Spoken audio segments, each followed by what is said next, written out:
Hello, Steve White, Steve Arts 89. Well, I'm continuing on with my Master Universe Super 7 Filmation accurate figures. I love them. They look so much better in person than they do in the pictures. They don't have a lot of articulation, but they don't need it because they look like the ones from the cartoon. And it's really just fun to watch the cartoon with the figures that actually look like the toys now. It's sort of funny. I keep looking at them, comparing them, and it's just so funny because I just remember looking at the originals and being aware that they didn't look exactly like the cartoons. Some was really drastic, others was just little things. But yeah, my poor little original Beast-Man for the longest time was wearing those horrible yellow accessories from the extra accessory kit.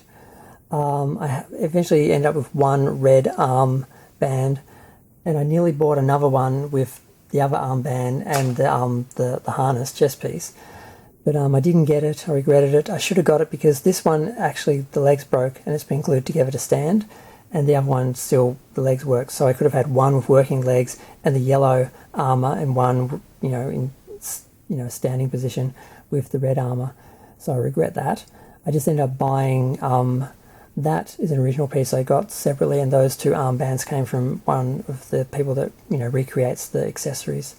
But one of my favourite characters, one of the original OG, sort of everyone knows Beast-Man, and they did a really good job of sculpting him, and it's really accurate, and I love him.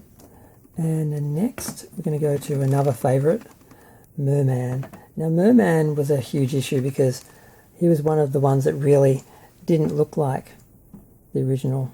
Not only was he a different colour, he was really green, as opposed to blue, like the one in the cartoon was more blue. But he looked, because I had Stinkor first. I got Mer-Man years later from I ended up getting some friends' figures after they were too old for them. He's basically just like a green Stinkor with weird armour, and he just never really worked as Mer-Man for me.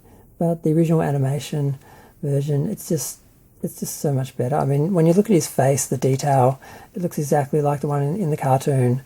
And of course the armor's all accurate, even though the armor has less detail and the original had more detail and they simplified it for the cartoon like with the others.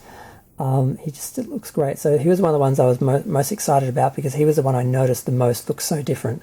And maybe if I'd had Mer-Man first, I wouldn't have felt like he was just like a recolored Stinkor, which I know they came out in the opposite order, of course. Now, of course, we have the original and Filmation accurate versions of Trapjaw. Now, of course, the colour difference is a huge, noticeable thing. The fact that the original had black and the new one was pink, I don't know, maybe they're just trying to save on black ink because they use a lot of black ink in the line work. But, once I noticed that, because for the longest time I didn't even notice, and then I'm like, oh yeah, he's pink. When was he pink? I remember the toy and the mini-comics more than the cartoon. I only saw a couple of episodes of the cartoon back in the day. It left an impression, but so far as details, I didn't retain any details, of course, I couldn't remember anything. But yeah, so now we've got the accurate colours and a little bit of simplification of the detail, but not much. And of course they come with the same parts, but unfortunately the Filmation one, being accurate, has nowhere for him to hold his parts. So unlike the original where he had little hooks to put them on, even though they do have little hooks built into them, you don't actually have anywhere to put them. But either way, at least all the accessories are there. And I should have mentioned some of the other figures have accessories I didn't even mention, because you kind of forget. But yeah, I'm going to go. Feel free to share, like, comment, subscribe. Let me know what you think. Yeah, they could have put some little hooks on there, but the original figure didn't have them, so I guess they're being accurate. But yep, I love them. I'm glad I bought them. The villains were my favourite to look at, and they were in some cases the least accurate. So it's really glad to have the Filmation villain characters. I wish they'd done more. I wish they'd gone on longer with this line.